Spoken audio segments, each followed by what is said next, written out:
In my observation, and I'm completely convinced of this, I think that the worst misconceptions about Islam are not held by non-Muslims. As a matter of fact, it's by Muslims.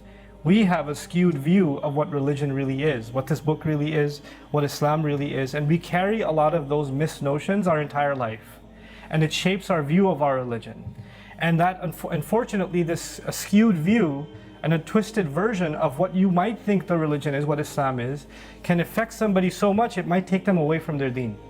It can just literally take them away. So here we are, interested in introducing Islam to those that know nothing about Islam, and at the same time, in large numbers, even though people don't say I'm no longer Muslim anymore, they don't come out and say that, but in their head, and in their hearts, they're distancing and furthering themselves from the light that Allah has revealed, and it's happening in our own families, among friends, and we're not dealing with it.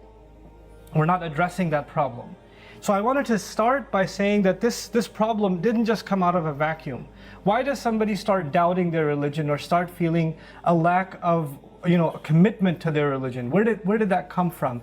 It's unfortunately because we, as an ummah, and I don't blame any one person or any one group or any one school of thought or anything like that, we collectively, we've unfortunately given a biased message of Islam, whether we realized it or not, through the pulpit, meaning the way we communicate the message of Islam, the way we teach the message of Islam. When a young child or a teenager came to the masjid and sat and listened to a khutbah or listened to whatever lecture or whatever else, overwhelmingly there were some messages that were there, unfortunately, for a long time, that should have been balanced, but they've been imbalanced. And I want to start with those impressions that a young person gets, and these are not something I collected, came up with myself. This is based on a lot of conversations with a lot of young people from very many different parts of the world. And this is not just Muslim youth living in the West. This is young people I've met in Malaysia or in the Gulf states, or people that I've met in Europe, or people that I've met in Australia, or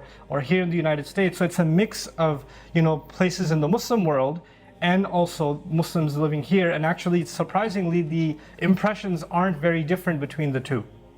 The misconceptions that our ummah has about Islam itself aren't very different. And when I say youth, you might think I'm talking about a small segment of the population. The statistics around the world are staggering. The vast majority of the ummah, maybe over 2/3, is under the age of 35. So when I say the youth of the ummah, I'm actually referring to the majority of us. We're referring to the majority of people. So if this is a crisis that doesn't just affect a small group, it almost affects the entire entity of Islam, the entire entity of the ummah. So the first impression is that the religion is really, really harsh. Like Allah is really out to punish. Like no matter what the chances are what you're doing is going to land you in Jahannam. And if not Jahannam, at least something should get chopped off in this dunya. Like it's either you're going to get some really harsh punishment here, or if not, you're definitely going to burn in hell because you were late for Fajr, or because you ate this thing, or you said this thing, or you did this, or you did that, the other, right? So for every little thing, and unfortunately sometimes this happens through parenting, sometimes this happens through other means, the way we correct somebody is by instilling the fear of Allah in them. And it's very traumatic to do that to a child. Don't eat that ice cream. Allah is going to be very angry at you. No, Allah is not. You're going to be angry. And now you've made this child scared that Allah is constantly angry and you better not step in the wrong place because Allah is going to just ruin you. And this impression, when you say these things, they're like a piece of dirt that gets lodged in the mind. And it grows and grows and grows. And this child grows, and their assumption about Allah is Allah's default position is to punish humanity. While Allah Himself says, مَا يَفْعَلُ اللَّهُ بِعَذَابِكُمْ. What's Allah going to get out of punishing you? Why do you think Allah wants to punish you? That's the question Allah Himself asks. So what I'm trying to get at is Allah, the way He speaks about Himself has become very different from the way we speak about Allah. And that impression that we give about Allah, that He's angry all the time, or He wants to punish all the time, or the laws of Islam are extremely harsh and rigid, and if you can't follow them, you're going to be in serious, serious trouble. That's the first impression a lot of young people have. The second impression I'd like to share with you is that Islam asks me to do things that don't solve anything. Like, Hey, I'm having trouble finding a job. Go make dua. How's dua gonna help my job? What do you mean go make dua? Like we don't explain to our young what's the connection between things. Hey, you're getting really angry. Go make wudu. Okay, what is splashing water gonna do, mom? I'm still mad. Go recite this surah. Yeah, okay, I sounded these things out, but I'm still upset. How is this changing anything? You know what that impression that develops over time in the young person's mind? It's that my parents believe in this superstitious stuff, and then when I'm getting really out of hand, they take me to the imam and they say, could you recite something and on his face, and all of his problems will go away? So they start thinking Islam is full of superstitions. Like it's not logical, it doesn't make any sense, and it's just like any other religion where people believe in hocus pocus, and my parents believe in it too. I'm scared to say it because mama's gonna go crazy if I say it, but that's really what it is. And nobody's ever been able to explain to me rationally, reasonably, why am I even Muslim? Other than the fact that my parents are Muslim, why am I even part of this religion? Other than the fact that I happen to be born in one of those countries, or my parents happen to be one of those countries where majority of the people are Muslim. If I was born in a different family, I probably would have been different. But other than a sociological reason or a family background reason, I don't really see why this stuff makes any sense. Islam is just illogical. It doesn't make any sense to me. Add to that yet another problem. And that problem is, every time I hear Islam being talked about, they talk about people that lived a really long time ago and were pretty awesome.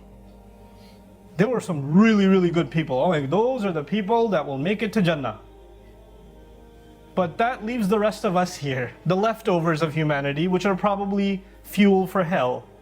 And there's a constant comparison about how the people of the past were so much better, and by implication, we must be so much worse. And already I know Allah is angry anyway, and I'm pretty bad, so I'm failing this thing. And as a matter of fact, no matter what I do, it's probably not good enough. No matter how much I pray, my salah is not going to be the same as the salah of Umar bin al-Khattab radiallahu ta'ala anhu. It's not going to happen.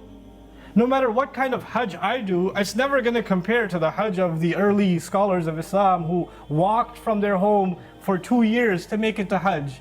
It's never going to be the same. So no matter what efforts I make, are probably not good enough. They're probably not acceptable. They're probably not to the standard that Allah wants them to be, because Allah has very high standards, clearly. There were people before, you've heard stories of people that they prayed tahajjud for 40 nights in a row. And they prayed, fajr with the wudu of Isha. Or, you hear stories even of the companions, radiallahu anhum ajma'een. One sahabi gave, when the Prophet ﷺ asked to give in the path of Allah, Umar gave half of his wealth. And Abu Bakr Siddiq radiallahu ta'ala anhu gave all of his wealth. And then that's what's said in the fundraiser, right? Umar gave half. Abu Bakr Siddiq gave all. What are you going to give? And you're like, $10? It's probably not going to count for much, because he gave half and that one gave full. And we forget that even at the time when we cite those great companions, the vast majority of the companions didn't give half or full. The vast majority of them, who Allah is pleased with all of them, did not go to the extent that a handful of them went. Those that went that far are not the minimum standard. They are heroes and they went above and beyond the call of duty, that's correct. But to constantly quote that and to give the impression that, where are you compared to them? Well, that was the case even at that time. There were several Sahaba who couldn't do that and who didn't do that. You understand?